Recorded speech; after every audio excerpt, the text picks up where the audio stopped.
What's up, squad? Back with another video. I seen the title was going out. Make sure y'all hit that like button, hit that subscribe button. Let's see what Trump got to say. Here's the video. We'll bring up the audio and listen together. Here we go.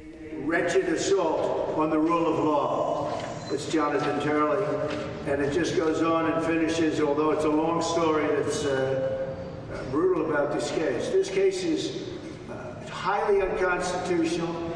It's presided over by a very conflicted judge. Conflicted like I've never seen before. He refuses to take himself off the case, and it should be a mistrial. Their objective, of course, was to humiliate and smear Trump with a gossipy tale of sex that had nothing to do with the criminal charges at issue. Had nothing to do with it. Everything you've been watching has nothing to do with the case. They know that. It was a sophomoric gamble, and it has backfired spectacularly. Miranda Devine, we've heard it all before. Dems already wheeled out the scandal of 2016, and it didn't work then. Why would it work now, 8 years later? And why now, 6 months before the election? In other words, why are they bringing this case right before the election? You know, and so do I. Exactly. Because they're dishonest thugs. Pete, and it's a lot of people that can't even answer that question. The ones that's for, I ain't even gonna go there. I'm not even gonna go there.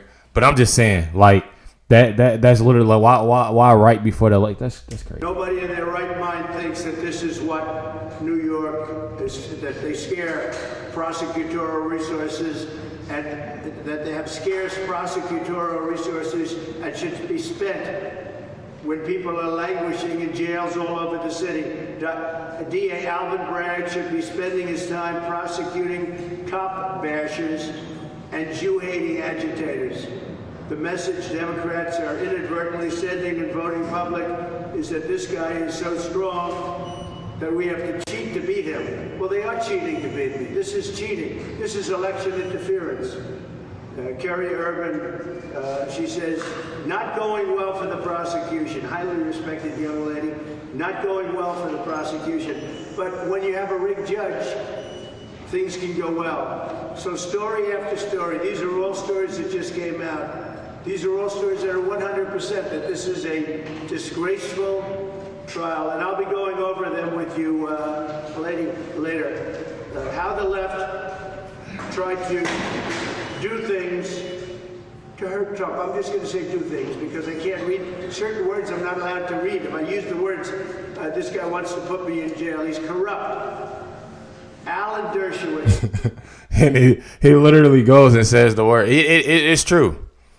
It's definitely true. I'm tired of the corruption, y'all. This guy wants to put me in jail. He's corrupt. Alan Dershowitz. Trump trial will go down in history as a stupendous legal catastrophe. That's the great Alan Dershowitz. Now, I'm not a friend of Alan Dershowitz. I don't know him well. But this is what he writes. This is what everyone's writing. And this is a case that should have never started. Byron York writes a fantastic article. But I have to read it very carefully because if I put one wrong word in, they want to put me in jail. They take so many pictures, y'all. I know. I just noticed that. Like all you see is just flash, flash, flash, flash. Donald Trump just had an incredible legal week. Well, I didn't really because the judge is highly political, and he's corrupt, and he's also conflicted at a level that nobody's ever been before that I've seen. His Politico, Trump's political fate likely won't be decided by the courts after because they think the case is so bad. But again, when you have a rigged judge, bad things can happen. Very bad things can happen. Playbook of the House. I'm trying to edit this very quickly in front of you because if I mention the wrong word, they'll come out here and they'll take me out to a jail someplace because that's the way it is with this judge. He wants to show how tough he is. So this is story after story. I'll give you some more. Don't you just love Trump because he'd just say something slick like that? He reminds me of like my like my grandmother or like something like that. They got to get that little last word in. Listen to him. He wants to show how tough he is. So wants to show how tough he is. You know, got to get that little word in. It's story after story. I'll give you some more later on. They don't like it when I talk during the day because they'd rather not have me talk at all. They think they're going to get away with this. If this country allows them to get away with this gag order, and the way the case is being handled, like what they're doing yesterday was incredible.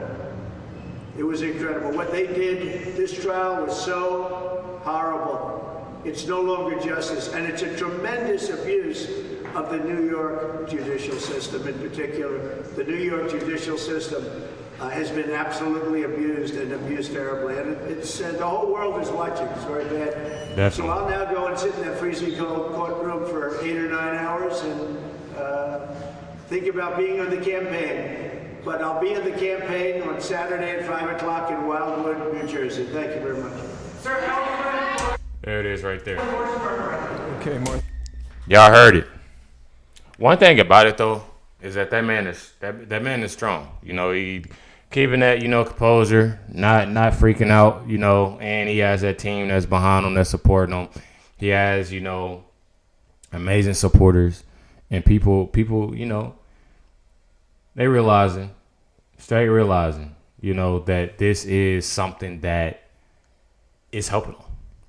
I know it sounds bad, you know, and a lot of people, you know, Trump is this, you know, we see him in court, we see him doing it. He's going to jail, he's going to prison, he's not going to be. Watch. That's all I gotta say. Just watch. And like I said, I'm running a live. You know, I'm running a live, and we gonna have that live party when he becomes president. Make sure you hit the like button, hit that subscribe button. You already know what's going down. Catch y'all next one.